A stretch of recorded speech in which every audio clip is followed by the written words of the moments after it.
You're listening to a Cult Talk Network podcast. Welcome, everyone, to the Cult of Campbell versus Ash versus Evil Dead. I'm Ty. I'm Ian. And today we are taking a look at what else but Ash versus Evil Dead, Episode 3. I believe this is called Books from Beyond, is what the title of this is. Think so. Yeah. Another Michael J. Bassett directorial effort. So I think, you know what, we should just go ahead and there's a lot to talk about in this episode. This is a pretty meaty episode. Yeah, it's very dense. And I think we just need to go ahead and get groovy. Grab your boomstick and fire up the Delta. It's time for ACTION.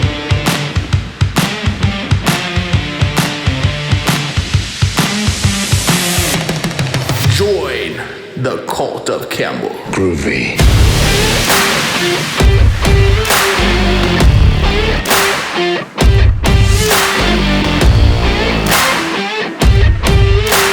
And if you're lucky a little later, I'll let you play with my boomstick.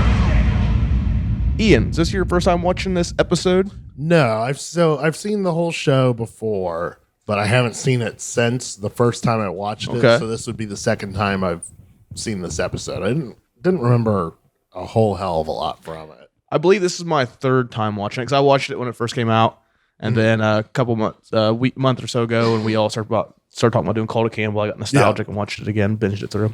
But this is my third time watching it, and it is a good episode. Yeah, this one was less jokey and more action heavy than the last episode. Agreed. A lot more exposition. We get to find out about the Necronomicon's origins. Which is interesting. Yeah. So they're at Books from Beyond, and what was his name? Lionel. Yeah. So this dude has been he's had a hard on for this shit for a long time. Right. Like he freaks the fuck out when he sees the Necronomicon. But is her name Amanda? Is that right? Amanda. But first, before we're introduced there, we get a little scene which comes up later on, which is it calls back to later on. Yeah. Ruby when came back. Ruby comes back, we get to see Ruby. She comes back just a badass too. Yep. Driving this down the highway in a real slick red sports car. Yeah, I think like a Mustang or something. Yeah. Probably. We're not car guys, but Well, it's a fast car. it go real fast. Yeah. And she goes to Kelly's house and pulls her now deadite father from the grave. Yep. And starts interrogating him, which we find out that he is not very inept to give her any information regarding the Necronomicon. Yeah. The deadites do not want her to know where the Necronomicon is. Yeah. She impales him on one of the crosses, and then he's not giving her any information. So she starts torturing him by flicking the fork that's still in his eye. Which is pretty badass. And then she gives up there, and we see Ash, Kelly, and Pablo pulling in front of Books from Beyond. Yep. And we get a little scene where, Pablo, they feel that, according to Ash, this is it. They're going to take the book and the Books from Beyond. They're going to get the reset button, or the undo button. Yep. And it's all going to be over. Everything's going to be back normal. And Pablo is a little forlonged about that. Yeah, he's a little disappointed. He flirts the nickname Ghost Beaters, which doesn't go over well. Yeah, the trio Ghost Beaters. We get a little exchange between him and Pablo, which I love. After they get done with the book, they're all going to go out for churros. Yep. Which is not a racist thing. Yeah, that's not a racist thing. I love it. Pablo's like, I'm not Mexican, right? He goes, that's the spirit. Probably my favorite piece of dialogue yet. God, I love those little dialogue jokes that are in there. I like the subtle, innocent racism from Ash. Like, right, yeah, he doesn't even know what he does not even know what he's saying. He doesn't understand the context, what she's saying it. And Pablo just lets it go. And then we go in and meet Lionel, who is just fucking he's just hard. He sees this book and he is full tilt. Instantly enamored with it, starts reading it. There's a brief exchange where Amanda meets Ash. Yeah, we see that Amanda Fisher has been meeting with Lionel. She's also on the hunt for, she's kind of tracking things, putting things together, and led her to this. But this is the first time we get to see Amanda Fisher and Ash Williams on screen together. Yep. And of course he hits on her. Of course. Naturally. As he's wanting to do. So she goes outside, she calls in a favor. She wants the police sketch sent to her. So she gets the picture and she's like, boom, that's Ash. An identical. You can't mistake that chin. Right. It's definitely not Arnold Schwarzenegger for sure. But Pablo sees her get a gun out of her car. And then Kelly makes the point, is there any world where this doesn't have something to do with Ash? Which, of course. And then we get Amanda comes in. Oh, yep. Pulls her gun on Ash. And then she is suddenly knocked down by Pablo, who knocked her out with like a femur. Yep. She's, or something. And like she said, I'm a state cop or something like that right before Pablo hits her. And then he takes him a second. He's like, oh, shit, I just knocked out a cop. I love it. He takes that bow and he points out loud. I was like, it was in self-defense. Yeah. So Ash turns the sign around. So now the bookstore's closed. And then they have Lionel start reading. And after they handcuff. Yeah, they handcuff her to a shelf or something. Yeah, and Kelly is put on a cop watch. Yep, she's the babysitter. So they take the book, they start reading from it, and Ash is like, okay, so what's the undo spell, the annulment or whatever?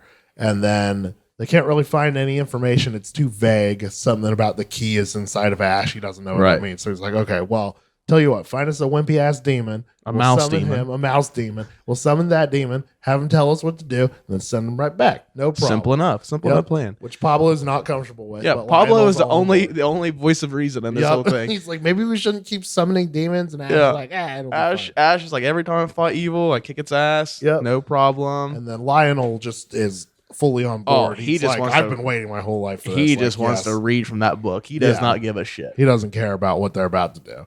So they make this giant pentagram circle with sigils and stuff. They make it out of salt. And they're like, okay, well, don't break the circle and we're going to be fine.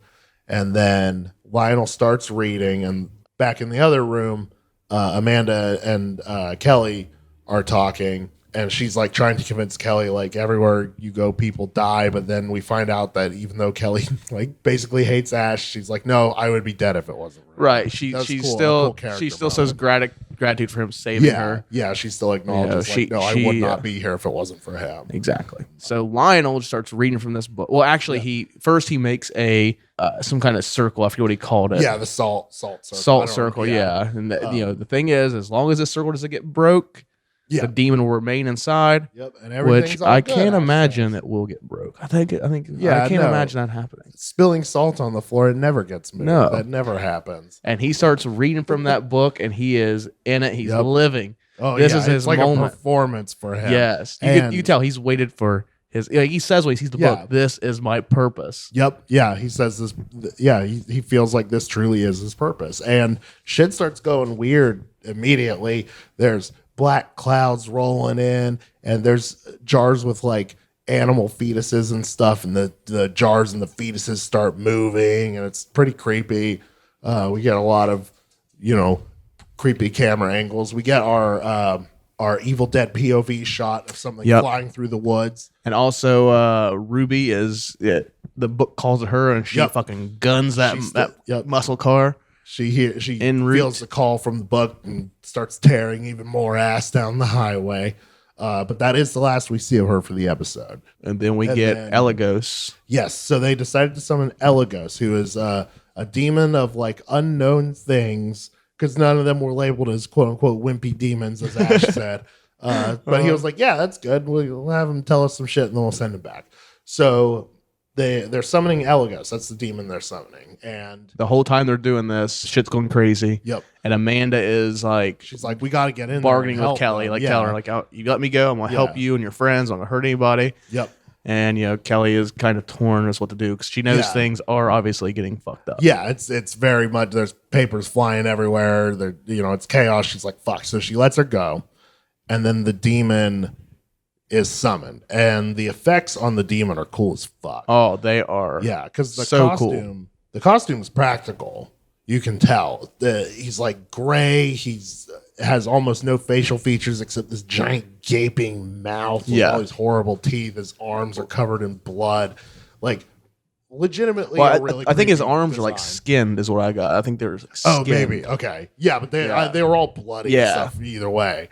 And it looked like a Cenobite, like something you'd see in Hellraiser. Yeah, it did kind of look like that. It was really good, creepy. Yeah, because they do this effect where its whole body is vibrating. It separates mouth. Yeah, its mouth stays it's like stationary. ever so slightly. It looks like it's shifting, and there's kind of like traces of like blue, green, and red, kind of like seeing pixels on a TV or something. And yeah, it was a super neat effect. So he's like constantly like vibrating and sort of shifting a little bit, except his mouth always remains static. Right. I don't know how they did that effect, but it looked really cool. It was great. It was effectively creepy with the design. So long story short is that Ash is like, hey, how do we undo this? And the demon basically tells him to go fuck himself. He's like, yeah, I'm not going to help you. He says, my only advice is die quickly. So clearly, This demon is not wanting to help. yeah, this demon is not helpful. So he's like, Especially all right, not Lionel, Ash. send him back. And then, okay, I forget how did the salt circle get broken again? I forget. I think I looked away at that point. Yeah, It gets broke. We know that. yeah, I always miss little details like that sometimes, or I can't remember 'em. Yeah. But yeah, long story short, is the salt circle gets broken. Guess who's out? And then the demon starts kicking all of their asses. It's beating the crap out of them. Every once in a while, he'll pop up next to Ash and he'll hold his hands out, and then we zoom in to Ash's brain and see it looks like synapses getting separated or something. He's like defeating him on like a microscopic level, which that's pretty cool. They could have just had him hold his hands up and had Ash go, and they didn't have to show us what was apparently going on. So Yeah, it's that like was an pretty X-ray neat. effect or something like that. Yeah. Oh really shit! You know what? We skipped over the big exposition dump. Oh, yeah, we did. so we wow, found we out- totally washed right over that. Oh yeah, I knew it. I felt like I was missing a big thing. So yeah, but now before all this started, rewind. Lionel gives us the exposition dump. Basically, there are these people, these hooded figures called the Dark Ones, and they're not fully demon and they're not fully human, but they wrote the book. They skinned the damned and used their blood to ink the book. Like the book is bound in human flesh and yada yada. So that's where the book came from. And Lionel explains like it's the passageway. You use the book to connect the worlds. So that's what's going on. And the book is essentially harmless unless it's in the hands of someone very evil or very stupid. Which Ash immediately gets offended by. Yeah. And he's like, so what if some cool dude was Yeah, some cool dude just trying to impress a lady and reads from it. Like, So we found out for the first time, because the movies always hinted at stuff and we got a little bit of backstory, but we never got like the backstory. right, yeah, we got a little bit in Evil Dead 2 and Army of Darkness and stuff. But this was cool to see. Like, I like the animation they used and stuff like that. It was really neat. Cool. Yeah, it was done in the style of like the blood drawings in the book, which was super neat. So when Illigos, breaks free, he also kills Lionel. Yep, he sends Lionel a bunch of gets, glass shards. When Lionel's trying to send him back, he just shoots a bunch of glass shards into him. Yep. And then Amanda shows up. Yep, Amanda shows up. Every time they shot at him, I thought it was interesting. He would deliberately like dodge the bullets, Yeah. which implied that they could hurt him. Right. That's kind of why I got. Yeah. Yeah. Because why else would he be, avoiding them? Which they don't hit him. They never do. He always teleports away. Yeah. He's like a portal hopping all over this. Because this at room. one point he has Ash and Pablo in his little weird like destroying your DNA grip thing, and then Amanda, was it Amanda or Kelly? One of them shoots, and Amanda. and that gets him. Yeah, that's right. I thought it was her, but that's how they get him to like go away and like release them.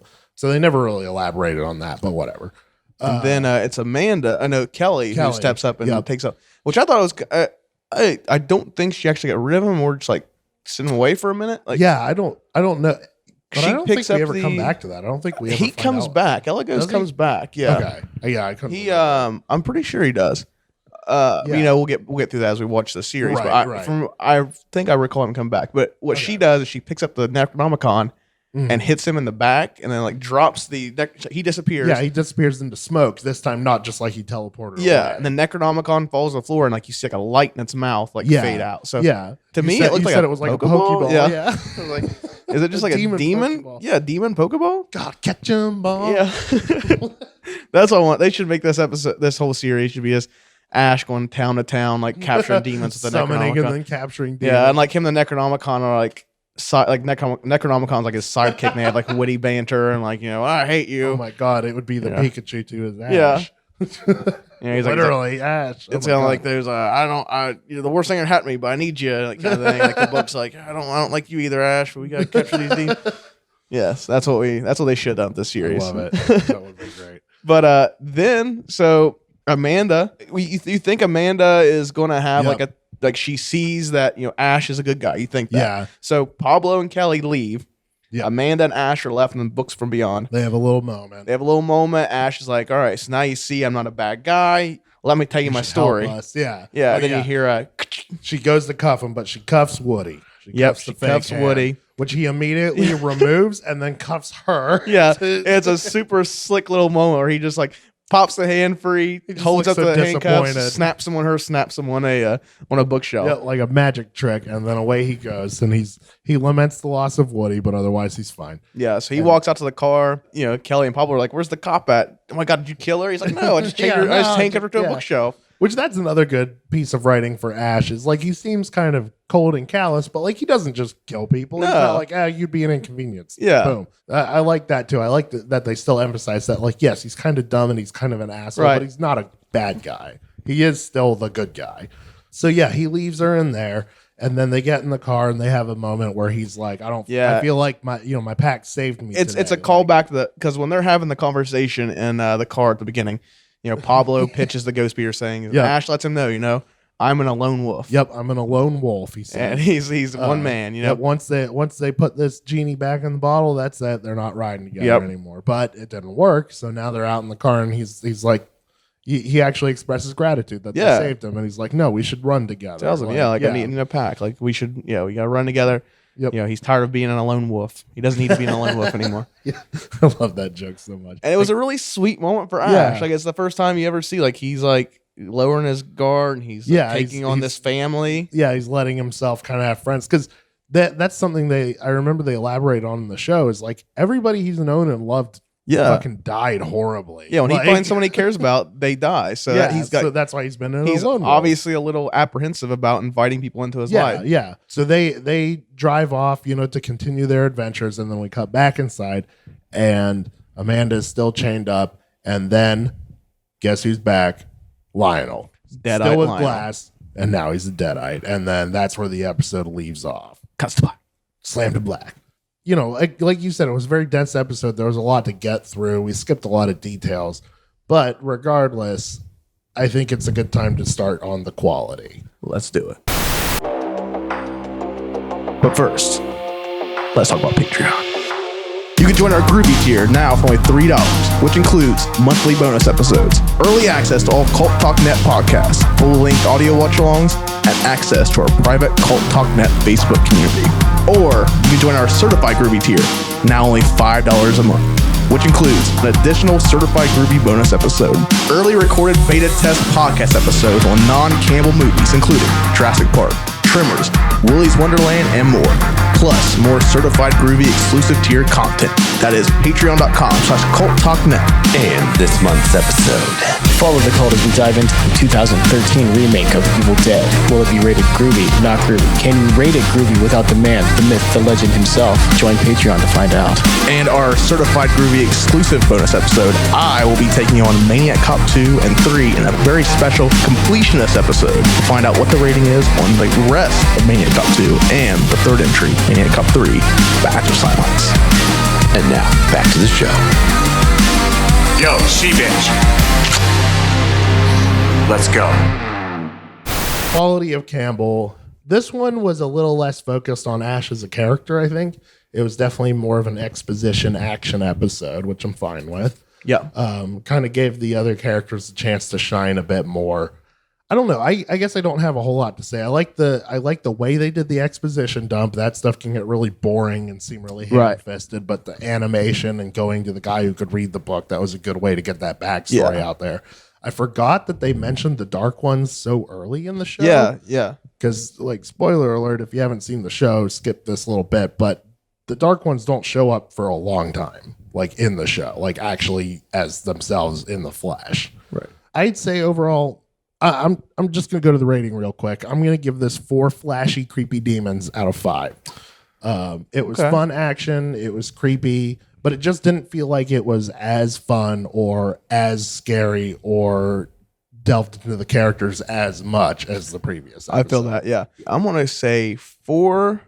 I'm going to go 4 jarred fetuses out of 5. I like it. Yeah, because, like, I got to give them props. Like, the action was good.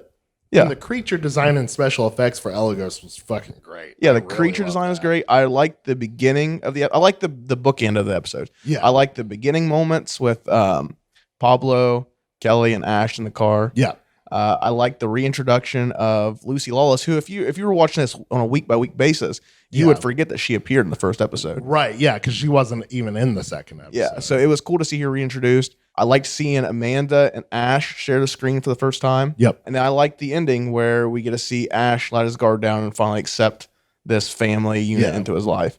I thought that was very sweet for Ash. A rare, sweet moment for Ash. Right. Yeah. Because he's usually so calloused and dismissive. Right. But yeah, definitely good episode. Solid This show, episode. Yeah, Solid this show is episode. very consistent with its quality. That's one thing I'll say. Like, if you watch one episode of this and you're like, "That's pretty good," like, I wonder if the answer is yes. The rest of the show is going to be as good as whatever episode you watch. I like it too because, like, if you're a member of Patreon at Cult Talk Net, you might find the watch along for episode 3. Yep. Eric was going to leave at the beginning of this episode. And he sat down for a second and immediately got drawn into it and ended up watching the whole episode. Watch the whole episode with us. He was like, I gotta go, I can't stay for this. And then he just watched the whole episode. Yep. Because he got so sucked in. 'Cause that's what this show does. It's too good to look away sometimes. And this is a great episode. Yeah. Another great episode for Ash versus Evil Dead here on Cult of Campbell versus Ash versus Evil Dead. I mean, honestly, this series is going to be a lot of us just jerking off how good Ash versus Evil Dead is. Right. Yeah. I can't imagine. I'm going to say it now. I would bet money if there's not going to be an episode where we're like, that was terrible. Yeah, I don't remember thinking any episode was terrible. Like, even just off the top of my head right now, I don't remember a hell of a lot about the show. It's been a few years since I watched it, but like, I definitely don't remember getting through an episode and being like, oh, that one kind of sucked. This was definitely like the first like big, I would say, effects heavy episode. Yeah, definitely. with that Elagos, and that was a unique design. This is the first like non-Deadite demon we've got to see. Yeah. We've never seen even in the movies. I don't think there's never been. I think a couple. I guess I guess the giant head that sticks through the door wouldn't. That kind of stuff. But yeah, for Ash vs Evil Dead, this is the first like uniquely original like demon we saw aside from a Deadite. Yes, it's still got a Deadite though. It's still got a Deadite. Yeah. I think, for Ash vs. Evil Dead episode 3, I think we pretty much talked about everything we can here. Yep. Obviously, so Ian gave it a 4. Four creepy, flashy demons out of 5. And I gave it a 4 jarred fetuses out of 5. I mean, definitely check it out. Netflix, it's on there. Yep. We want to hear what you guys think. Let us know on our YouTube at Cult Talk Net, on Instagram at Cult Talk Net. Yep. And if you'd like to, go to our Patreon at Cult Talk Net. It's all very uniform.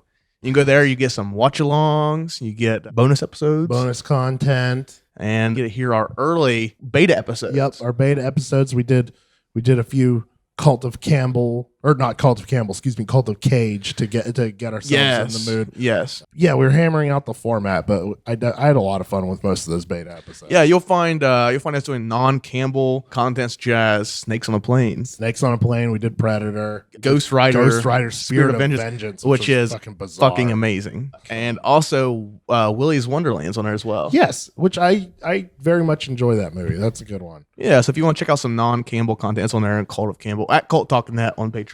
Yep. And the watch-alongs for everything we do, we put a watch-along so you guys can listen to us banter and stare at the screen for a little react and laugh. Yeah.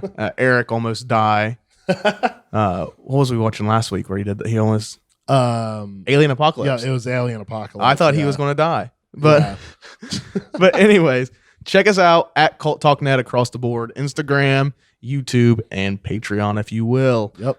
But until next time, I think we just need to let everyone know, never forget, stay groovy. Stay groovy. That's the spirit. Hail to the king, baby.